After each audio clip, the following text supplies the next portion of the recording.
बिहार के मुख्यमंत्री नीतीश कुमार माहौल बनाने के लिए दिल्ली से पहुंचे हुए थे, क्योंकि आज श्री भगवान सिंह कुशवाहा का नामांकन था।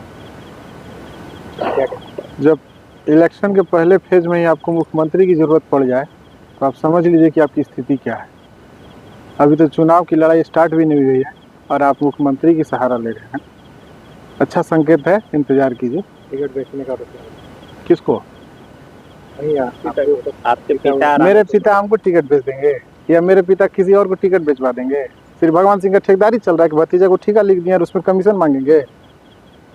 ये सब उनके घर में होता होगा, हमारे घर में नहीं होता है। राजद बता रहे कि परिवारवाद की पार्टी है। परिवारवाद की पार्टी वही बोल रहे हैं जिनके परिवार में कोई कामयाब व्यक्ति नहीं। और भाजपा में परिवारवाद नहीं चल रहा है क्या? अभी तो आप सुने होंगे कि राम सूरत राय भाजपा के धरना दे रहे थे कि 6 करोड़ में मेरा टिकट बेच दिया गया। उनके खुद के विधायक उन पे आरोप लगा रहे हैं। उस चीज को क्यों नहीं बताते वो लोग? राजद परिवारवाद की पार्टी नहीं है। राजद एक सामाजिक पार्टी है जो निचले दलितों, पिछड़ों, अल्पसंख्यकों को आवाज दी है लालू प्रसाद यादव। श्री भगवान सिंह कुशवाहा अनुमंडल की बात करें कि अनुमंडल मेरे जिले में आया है, दल बनाया है, कॉलेज बनाया, अनेकों योजनाएं। देखिए, मैं आपको पहले भी बोला हूँ, झूठ बोलने सीखना है तो श्री भगवान सिंह कुशवाहा से आप सीखिए। और ये जो अनुमंडल की बात कर रहे हैं, ये हमारे आदरणीय लालू प्रसाद यादव जी के रीजन में हुआ है। और जब अनुमंडल बना था तो वो अकरुआ कांड में फरार चल रहे थे। उनको याद दिला दीजिएगा, क्यों फरारी काट रहे थे उस टाइम। झूठ बोलना जनता से महंगा पड़ेगा आपको। आप लोग अपराधी बोलते हैं, लेकिन वो कहते हैं कि एक भी केस नहीं, एमपी कोर्ट से हमको बरी कर दिया। केस नंबर बताएं। आनंद सिंह जी चले गए जेल, बाहर आ गए। राजबल्लभ जी जेल चले गए, बाहर आ गए। क्यों आ गए? क्योंकि वो सरकार के पक्ष में चले गए। उसी प्रकार नीतीश कुमार जी ने भी इनको बचाया। और ये बात सिर्फ कल तक मैं कहता था, अब तो उनके पार्टी के कद्दावर नेता, उनके गठबंधन के नेता भी बता रहे हैं कि जो 8-9 को हत्या किया था श्री भगवान सिंह कुशवाहा, उसको टिकट मिल रहा है। ये उनकी पार्टी के लोग भी बोल रहे हैं। वो पैसा, धन, बल, पैरवी के नाम पर बच गए, लेकिन सच्चाई ये है कि वो नरसंहारी थे, हैं और आजीवन रहेंगे। राजद से बागी होकर के टिंकू सिंह ने नामांकन किया है। इंडिपेंडेंट क्या अरे डालेंगे? पिंकू भैया को समझा दीजिएगा, जगदीशपुर की धरती है, अलो गैलो नहीं चलता। ये भोजपुरी माटी है, ठीक है? उनको समझा दीजिएगा। शीर्ष नेतृत्व ने भी उन्हें बता दिया ना।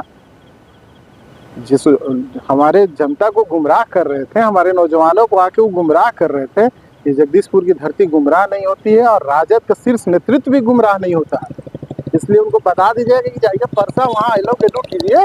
ये जगदीशपुर भोजपुर की माटी है, यहाँ बाहरी बर्दाश्त नहीं होगा। नामांकन दाखिल हो गया है, क्या संदेश देना चाहेंगे जनता को?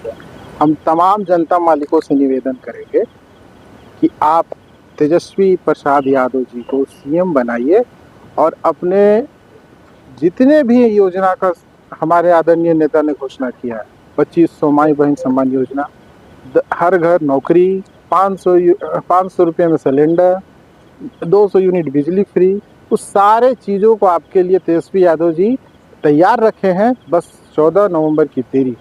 तो आप युवा है और युवाओं के हाथ में तेजस्वी यादव बागडोर दे रहे हैं, लालू प्रसाद यादव जी भरोसा जता रहे हैं, तो इसको युवाओं के बीच जा रहे हैं, तो क्या रख रहे हैं? कुछ रख रहे हैं कि हाँ हम चुन के आएंगे तो आप लोग के लिए ये चीज़ करेंगे? देखिए, युवाओं के यहाँ पूरे देश में युवाओं की जो अभी सबसे ज़्यादा ज़रूरत है रोजगार की, और अपने जीवन का व्यापन करने के लिए आपको रोजगार और नौकरी अति आवश्यक है। जो इसका विजन सिर्फ one and only Tejashwi Yadav ji ने दिया। यह सरकार पहले क्यों नहीं कोई चीज़ की? सारा चीज़ तेजस्वी यादव जी की कॉपी कर रही है। चाहे आप बिजली पे आ जाइए, नौकरी पे आ जाइए, कान पकड़ के ना नौकरी दिलाए तेजस्वी जी। कान न पकड़ के दिलवाए कि दीजिए नौकरी, इसे देना होगा आपको।